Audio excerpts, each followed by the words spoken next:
Han sigut 4 anys que inicialment se'ns prometia una gran revolució. S'havien de menjar el món i jo crec que en comptes d'una revolució en determinats casos hem patit una involució. Nosaltres el que creiem és que el govern municipal ha perdut el pols de la ciutat. Nosaltres quan expliquem quin és el nostre projecte de ciutat ho englobem amb 3 grans eixos, que és ambició de ciutat, pensant gran, amb una visió estratègica.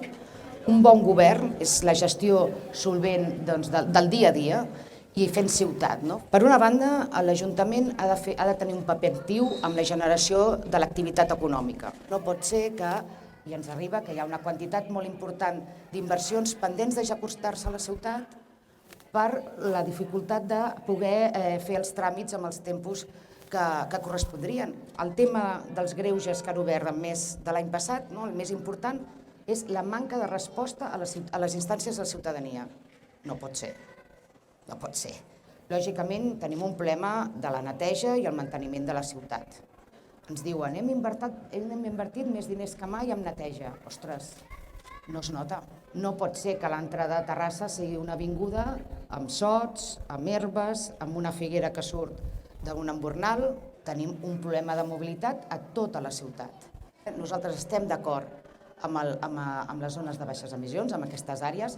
El que no estem d'acord és amb la gestió que se n'ha fet. Amb el temps que portem amb l'àrea de vianants és seure amb tots els sectors afectats, associacions de comerciants, associació de veïns, fer una anàlisi, mirar indicadors econòmics, ja sigui via IBI, via taxa de residus, ja sigui amb el nombre de comerços oberts i tancats, i analitzar si aquesta, de la manera que ho hem gestionat, és la correcta o no. Però hi hem d'invertir.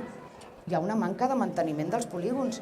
És que si allò que tenim és com el de créixer la ciutat, en fora o en dins, els polígons tenim marge de maniobra, però és que tenim naus obsoletes.